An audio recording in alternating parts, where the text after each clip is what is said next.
So today I'm trying the infamous or notorious Natto. It's a Japanese fermented soybean and it's kind of like mucusy. And that's how you know that there's bacteria or whatever microbe is in there. As you can see that little white moldy bean. I'd love to try this at home. I'm actually growing edamame this year, and I grow in, we'll see. I mean, those are soybeans, but they're for edamame.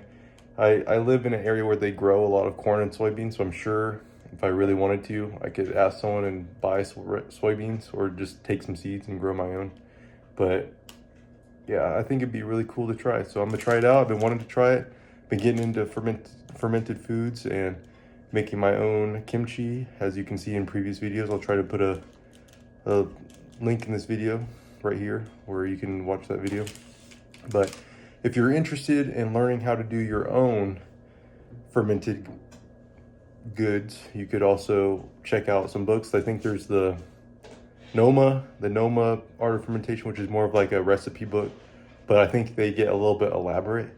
And right now I'm reading The Art of Fermentation, so I'll add a little picture of that and the author. And it's kind of, so far I'm about a quarter of the way through and I really enjoy it. It's basically the encyclopedia and the general idea of how to make these fermented foods. It's not a recipe book like people really want, so that's the biggest complaint I hear. But definitely check it out. A lot of libraries have it, so if you're in the United States, you can definitely look at it or request it through your library without having to go buy a $30 or $40 book. But if you're like me, I like to have it just in case I can't go to the library or I don't want to check it out or it's on hold. So without further ado, I'll be trying some of this natto with some rice and soy sauce. So here's the steam. This is my take on the super popular TikTok food reviews. Here's the steam of the rice I just microwaved. You can see that.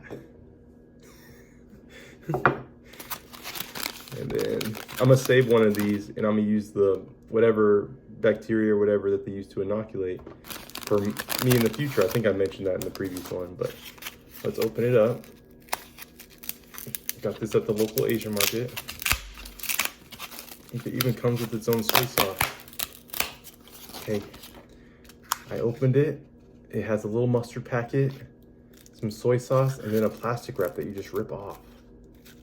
So let's take off the sauce packets. All right, let's get this. You can see the slime. I've been waiting for this.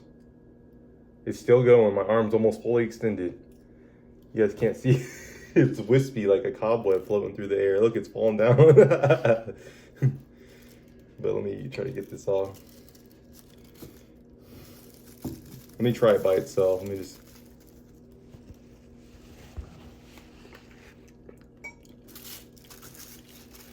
It doesn't taste bad.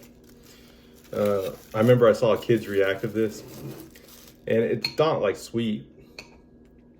It definitely tastes a little bit bitter, like almost like coffee.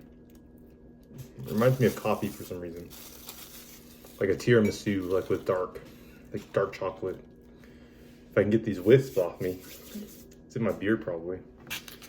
So let's get this onto the rice. Now please forgive my chopstick etiquette because I don't use these typically. I'm an American. So. And then from what I see on the videos, they add this to the rice and then they stir it around and they add soy sauce. Here's it added. I'm gonna mix it up.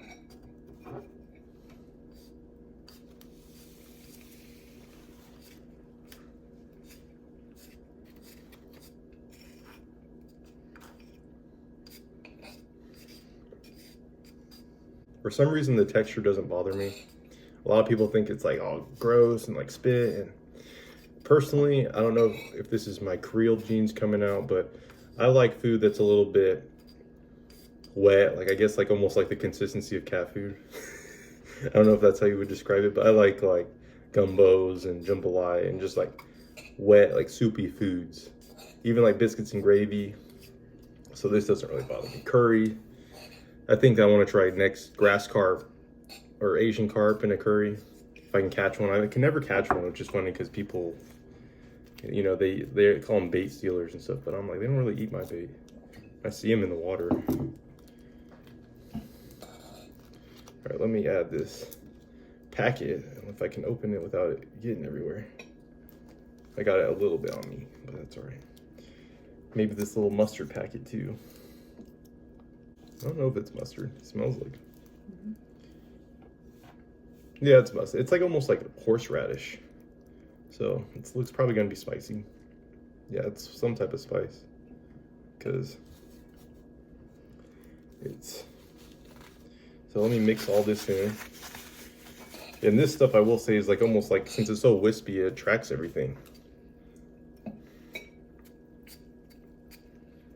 So hopefully I like that horseradish mustard stuff. If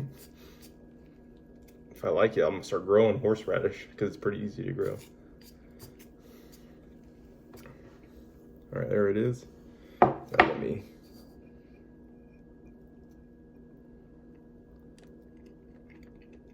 And once you mix it all up, it's pretty good.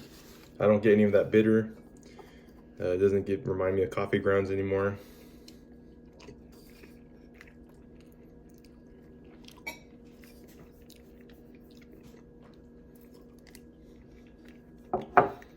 I know you guys can probably see all the strings going in my beard, so I apologize that. But yeah, this was an interesting experience. Definitely would love to try to make this at home with maybe pinto beans or black beans. I think that'd be really cool, and it definitely makes me want to grow some soybeans because, I mean, it's just another. I'm addicted to growing beans. I have like 40 different varieties of beans, so like 6 different species, but this would just add it to the list. But yeah, I definitely recommend. I'm about to keep eating this. It's my breakfast or dinner. So if you guys have any other fermented foods you want me to try, I'll even dive into fermented meat, but I'll have to wait till it's a little warmer so I can eat it outside because I know it's going to be a little rank. But